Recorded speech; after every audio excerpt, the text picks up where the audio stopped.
Revista Espírita. Terceiro ano, 1860.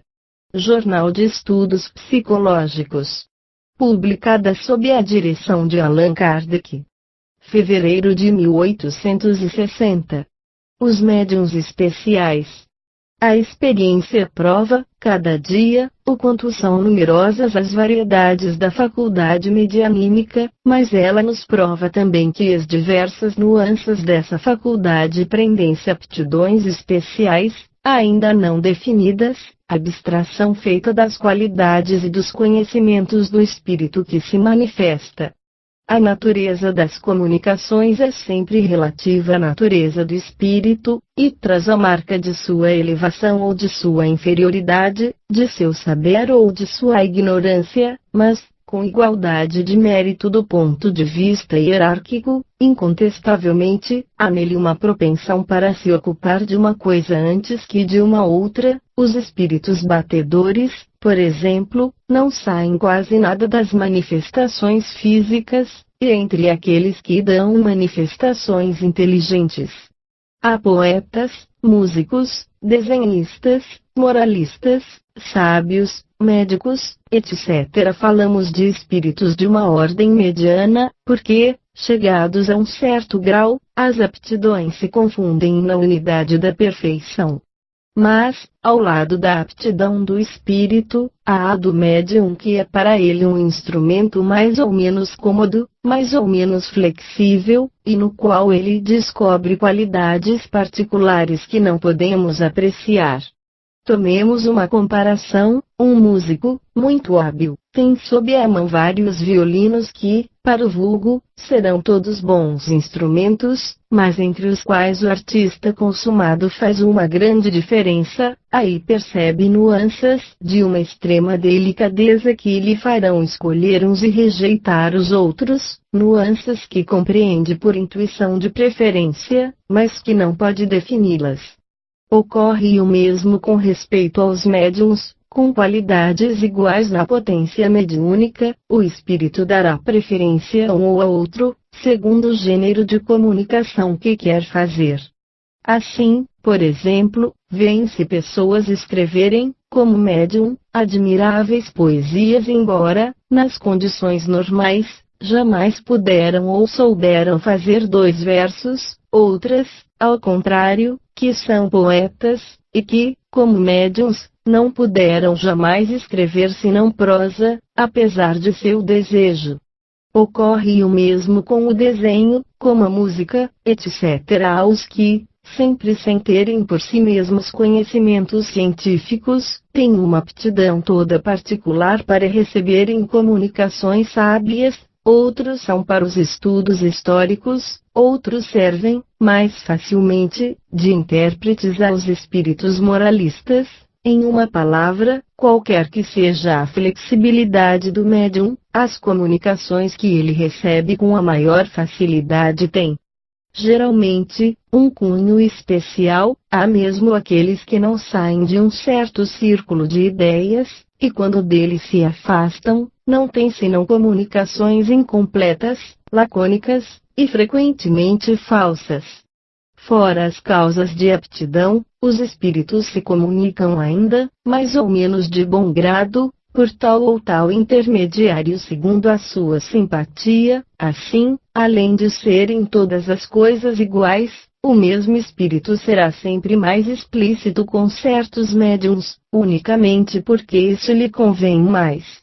Estar-se-ia em erro se, só porque se tem sob a mão um bom médium, tivesse ele a escrita mais fácil, pensando-se obter por ele boas comunicações em todos os gêneros. Para ter boas comunicações, a primeira condição, sem contradita, é assegurar-se da fonte de onde elas emanam, quer dizer, das qualidades do espírito que as transmite, mas não é menos necessário levar em conta as qualidades do instrumento que se dá ao espírito. É necessário, pois, estudar a natureza do médium, como se estuda a natureza do espírito, porque aí estão os 2 elementos essências para se obter um resultado satisfatório. Há um terceiro que desempenha um papel igualmente importante, é a intenção, o pensamento íntimo, o sentimento mais ou menos louvável daquele que interroga, e isso se concebe. Para que uma comunicação seja boa, é necessário que ela emane de um espírito bom. Para que esse bom espírito possa transmiti-la, lhe é necessário um bom instrumento. Para que queira transmiti-la, é necessário que o objetivo lhe convenha. O espírito, que lê no pensamento, julga se a questão que se lhe propõe merece uma resposta séria, e se a pessoa que dirige é digna de recebê-la. Em caso contrário, não perde seu tempo semeando bons grãos sobre pedras, e é então que os espíritos levianos e zombeteiros se dão inteira liberdade, porque, pouco se importando com a verdade, eles não a olham de tão perto, e são, geralmente, bem pouco escrupulosos sobre o objetivo e sobre os meios.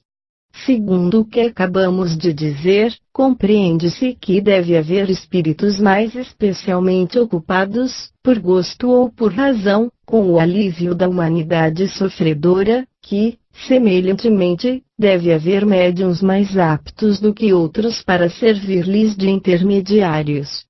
Ora, como esses espíritos agem exclusivamente tendo em vista o bem, eles devem procurar em seus intérpretes, além da aptidão que se poderia chamar fisiológica, certas qualidades morais, entre as quais figuram, em primeira linha, o devotamento e o desinteresse. A cupidez sempre foi, e será sempre, um motivo de repulsão para os bons espíritos e uma causa de atração para os outros. Ocorre com efeito, dentro do bom senso, que espíritos superiores se prestem a todas as combinações do interesse material, e que estejam às ordens do primeiro que pretenda explorá-los. Os espíritos, quaisquer que eles sejam, não querem ser explorados, e se alguns parecem a isso dar a mão, e mesmo se vão ao encontro de certos desejos muito mundanos, é quase sempre tendo em vista uma mistificação, da qual seria em seguida como de uma boa peça pregada às pessoas muito crédulas. De resto, talvez não seja inútil que alguns queimem os dedos, a fim de lhes ensinar que é necessário jogar com as coisas sérias. Seria aqui o caso de se falar de desses médiuns privilegiados que os espíritos parecem tomar sob seu patrocínio direto. A senhorita Desiree Godot, que mora em Hennebon, Morbia, goza a este respeito de uma faculdade verdadeiramente excepcional, e da qual faz uso com a mais devotada abnegação. Sobre isso já dissemos algumas palavras num relatório das sessões da sociedade, mas a importância do assunto merece um artigo especial que ficaremos felizes em consagrá-los no nosso próximo número. Além do interesse que se liga ao estudo de toda a faculdade sem paralelo, consideraremos sempre como um dever fazer conhecer o bem e prestar justiça a quem o pratica.